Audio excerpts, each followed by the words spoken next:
जय हिंद छात्रों। अभी हम लोग एनसीईआरटी के पहले टॉपिक के न्यूमेरिकल को सॉल्व करेंगे। ठीक है, पहले टॉपिक का न्यूमेरिकल करते समय क्या क्या सावधानी रखनी है, ऐसा क्या कारण होता है कि हमको न्यूमेरिकल नहीं बनता है, हमारा कैलकुलेशन कहाँ गलत जाता है, हम इसकी चिंता करेंगे। धीरे धीरे हम आपको पूरा एनसीईआरटी सॉल्व कराएंगे।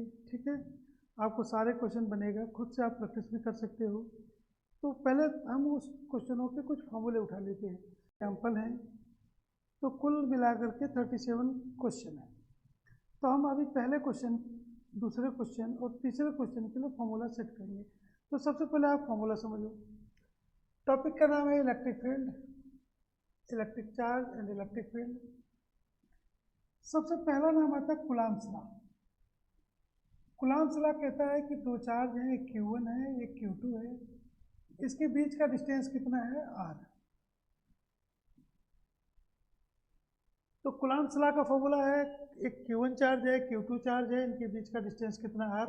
तो कूलॉम्स लॉ का जो फॉर्मूला है वो F equal to 1/4 pi epsilon naught Q1 Q2 by R square. 1/4 pi epsilon naught Q1 Q2 by R square. इसमें हम देखेंगे, थोड़ा कोशिश करेंगे। तो 1/4 पाई एप्सिलॉन नॉट की जो वैल्यू है ये होती है 9 × 10⁹। क्योंकि ये वैल्यू हमको हमेशा यूज करनी है, इसलिए हमको याद करके रखना है। तो 1/4 पाई एप्सिलॉन नॉट की वैल्यू कितनी होती है, 9 × 10⁹। यहाँ से एक समस्या और आता है कि जो चार्ज होता है, चार्ज एक बड़ी यूनिट होती है, तो हमेशा हमको या तो 10⁻⁻ मिलेगा या माइक्रो में मिलेगा। तो माइक्रो की वैल्यू भी हमको क्लियर होना चाहिए। माइक्रो की वैल्यू कितनी होती है, 10⁻⁻6। तो माइक्रो की वैल्यू कितनी होती है, 10⁻⁻6। एक और मिल सकता है नैनो। नैनो की वैल्यू कितनी होती है, 10⁻⁻9। एक और याद करेंगे, पीको की वैल्यू कितनी होती है, 10⁻⁻12। तो माइक्रो हो गया आपका 10⁻⁻6, नैनो हो गया आपका 10⁻⁻9, और जो पीको हो गया वो आपका 10⁻⁻12। खास तौर पर अभी याद रखो माइक्रो, माइक्रो की वैल्यू कितनी हो गई, 10⁻⁻6। क्वेश्चन करते समय हम एक चीज़ ध्यान रखते हैं कि जो जितने भी डाटा होता है वो एक ही यूनिट में सॉल्व होता है, या तो CGS होगा या तो MKS होगा। तो एक कैलकुलेशन हम और याद रखेंगे, सेंटीमीटर को मीटर में कैसे बदलते हैं। तो 10⁻⁻2 मीटर। सेंटीमीटर को मीटर में कैसे बदलते हैं, तो 10⁻⁻2 मीटर। सेंटीमीटर को जब हम मीटर में बदलते हैं तो उसकी वैल्यू कितनी आती है, 10⁻⁻2 मीटर। यहाँ तक हमको क्लियर हो गया।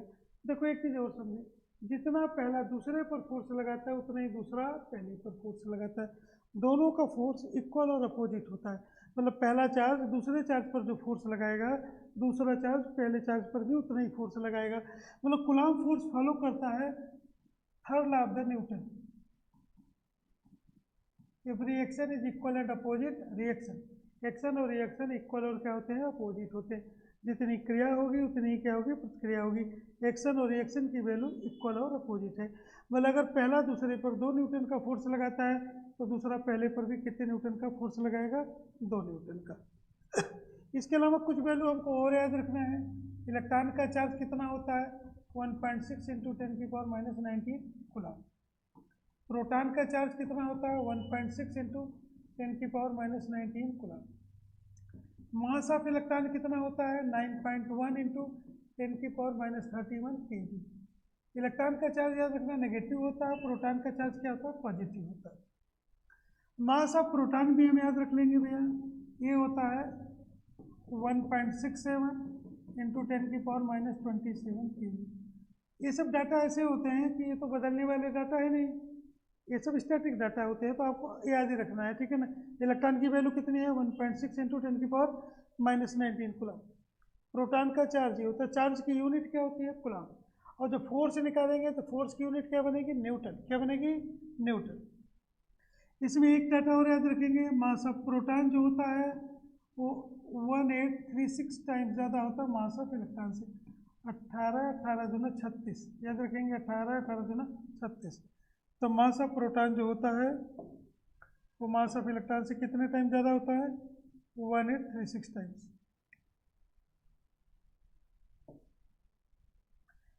तो mass of proton mass of electron से कितने टाइम ज़्यादा होता है, 1836 टाइम्स। कितने टाइम ज़्यादा है, 1836 टाइम्स ज़्यादा होता है।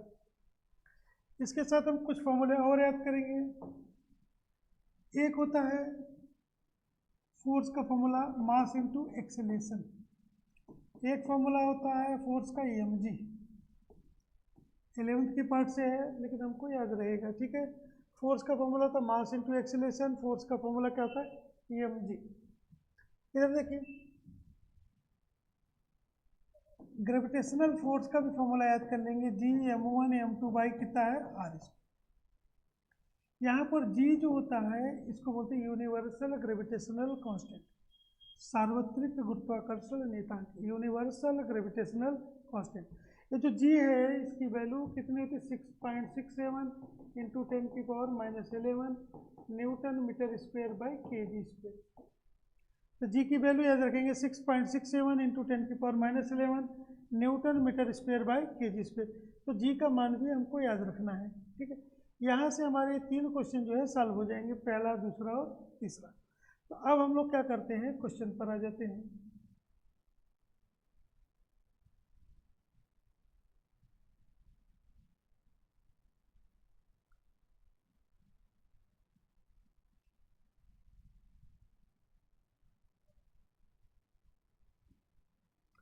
ये हमारा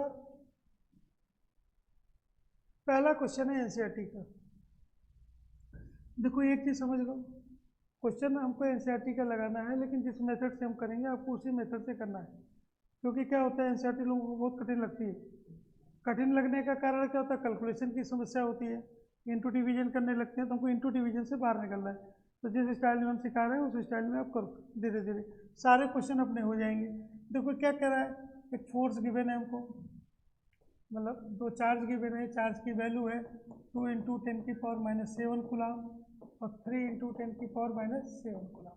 डिस्टेंस दे रखा है हमको 30 सेंटीमीटर।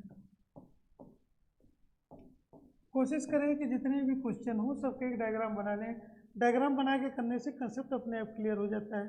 चार्ज की यूनिट क्या होती है, कूलम। देखो ध्यान रखो, दोनों पॉजिटिव चार्ज होंगे तो इनके बीच में रिपल्सन लगेगा, दोनों नेगेटिव होंगे तो भी रिपल्सन लगेगा, प्लस और माइनस होंगे तो क्या होगा, अट्रैक्शन होगा। रिपल्सन फोर्स प्लस लेते हैं, अट्रैक्शन फोर्स क्या लेते हैं, माइनस लेते हैं। तो दोनों चार्ज आपके प्लस हैं, मतलब इनके बीच में क्या लग रहा है, रिपल्सन लग रहा है। क्या लग रहा है इनके बीच में, रिपल्सन।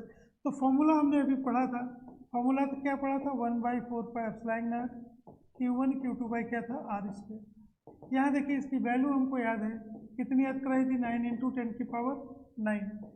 Q1 दिया हुआ 2 इंटू 10⁻⁻7, Q2 दिया हुआ 3 into 10⁻⁻7, R square, R 30 centimetre है तो 30 को पहले मीटर में बदल दो, सेंटीमीटर है ना, यहाँ पर हमेशा गलत करोगे तो जिस जिस पॉइंट पर गलत होता है उसको पहले से दिमाग में डाल लो।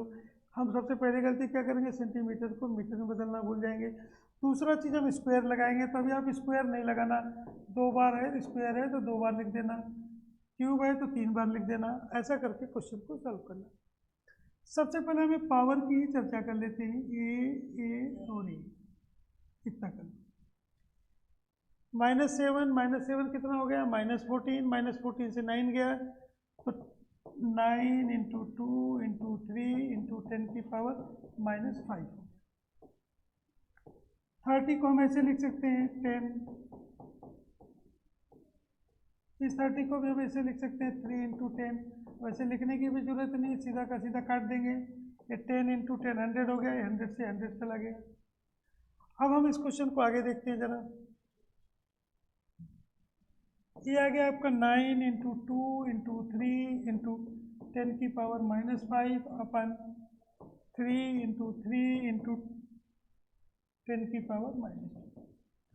पहला चीज देखो, जो इंटू करते हैं ना, कभी भी हमको क्वेश्चन मिलता है तो पूरा का पूरा को इंटू कर लेते हैं।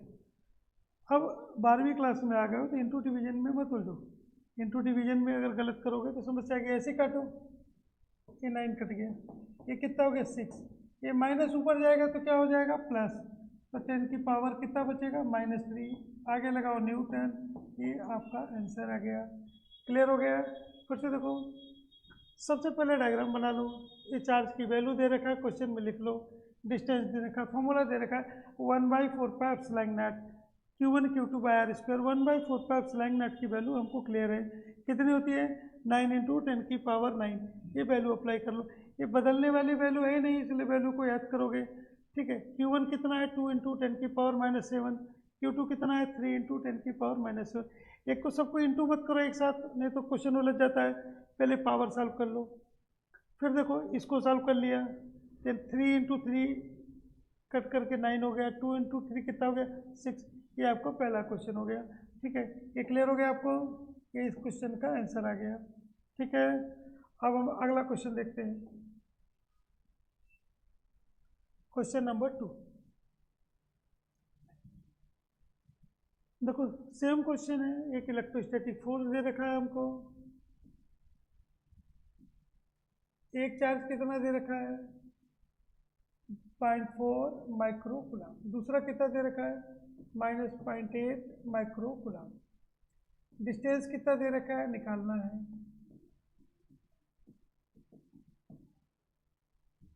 ये कह रहा है कि फोर्स कितना लग रहा है 0.2 न्यूटन। देखो प्लस और माइनस के बीच में अट्रैक्शन का फोर्स होता है, तो अगर इसका माइनस यूज करोगे तो यहाँ माइनस लगाओगे। ठीक है, तो ऐसा कोई फॉर्मूला में माइनस यूज ही मत करो, आप तो सीधा सीधा फॉर्मूला पे आओ। 1/4πε0 Q1 Q2 बाई कितना है r²। r की वैल्यू चाहिए, स्क्वायर को इधर ले लो, फोर्स को नीचे ले लो। 1/4πε0 Q1 Q2 बाई f हो गया। यहाँ से इसकी वैल्यू अप्लाई करो, 9 इंटू 10⁻⁹। ये हमको याद हुआ डाटा है। Q1 कितना है तुम्हारा 0.4, माइक्रो यूज कर लो, माइक्रो भूल जाते हैं लोग, तो माइक्रो यूज करो। 10 की पावर कितना है -6। Q2 की वैल्यू बोलो 0.8 इंटू 10⁻⁻6। R फोर्स कितना लिखा है 0.2। अगर हम यहाँ पर माइनस यूज करेंगे तो फोर्स को माइनस लेना होगा, क्योंकि अट्रैक्शन का फोर्स हमेशा कैसा होता है माइनस में होता है। अगर ऊपर माइनस यूज करोगे यहाँ पर यहाँ भी माइनस लगेगा, तो तुम यूज मत करो। माइनस यूज करने की एकदम जरूरत नहीं है, चाहे अट्रैक्शन फोर्स हो चाहे रिपल्सन फोर्स हो, दोनों सिचुएशनों में फोर्स लगता है, तो माइनस यूज करने की एकदम आवश्यकता नहीं। ये आ गए। अब हम इसको सॉल्व करेंगे, तो सबसे पहले हम पावर सॉल्व कर लें। ये कहानी हो गई। देखो पूरे डाटा को एक साथ यूज मत करो, अगर आप एक साथ यूज करोगे तो आपको समस्या बन जाएगी। r², ये कितना हो गया 6 और 6 कितना हो गया -12। -12 से 9 गया तो कितना बच गया आपका 10⁻⁻3। यहाँ कितना है 9 इंटू कितना है 0.4 है, यहाँ कितना है 0.8 है अपन 0.2। इसको काट दो, ये 4 हो गया। इसका पॉइंट उठाओ इधर दे दो, इसका पॉइंट इधर लगा दो, तो पॉइंट इधर लगाओगे तो 9 इंटू 4 इंटू 4 इंटू 10⁻⁻4। ऐसा इसलिए कर रहे हैं क्योंकि रूट लेने पर सीधा सीधा रूट आ जाएगा। अब क्या करते हैं गलती, हम इसका इंटू करते हैं। इंटू करने की क्या जरूरत है भैया, 9 का रूट कितना हो गया 3, 2 4 में से कितना गया 4, ये 10⁻⁻2, ये कितना हो गया 12 इंटू 10⁻⁻2 मीटर। ये आपका आंसर आ गया क्वेश्चन में। ठीक है, तो फिर देखो इंटू डिवीजन से बचो, जितना इंटू डिवीजन से आप बचोगे उतने आसानी से आपको क्वेश्चन बनना चालू हो जाएगा। ठीक है, ये आपका क्वेश्चन नंबर 2 का ए पार्ट हो गया। कितना डिस्टेंस आ गया 12 इंटू 10⁻⁻2 मीटर। अब इसका एक बी पार्ट भी वो बोल रहा है, वो कह रहा है बी पार्ट सॉल्व करो। क्या कह रहा है कि सेकंड स्फीयर कितना फोर्स यूज करेगा, कितना फोर्स लगाएगा, तो जितना पहला दूसरे पर लगाता है उतना ही दूसरा पहले पर लगाएगा। दोनों फोर्स इक्वल और क्या होता है अपोजिट होता है। तो ये कितना लगा रहा है 0.2 न्यूटन। यहाँ आंसर कितना आ जाएगा बोलो 0.2 न्यूटन। लिखना चाहो तो लिख सकते हो, both force are equal and opposite. दोनों फोर्स इक्वल और क्या होते हैं अपोजिट होते हैं, बराबर और क्या होते हैं विपरीत होते हैं, तो आप लिख सकते हो। ये आपका आंसर आ गया। फिर देखो क्वेश्चन करते समय ये नीचे वाला भाग ऊपर जाता है, ऊपर वाला भाग नीचे आ गया, यहाँ तक जमा दिया, वैल्यू अप्लाई कर दिया। सारे इंटू डिवीजन एक साथ मत करना, सबसे पहले आप पावर को सॉल्व कर लेना। किसको सॉल्व कर लेना पावर को, तो जितना आपसे बनता जाए उतना पावर आप सॉल्व करते चले जाओ। फिर स्क्वायर लगा है तो ऑलरेडी रूट निकलेगा, इसलिए इंटू करने की भी जरूरत नहीं कि हम इंटू करके फिर रूट निकाल लें। ठीक है, ये आपका क्वेश्चन नंबर 2 हो गया।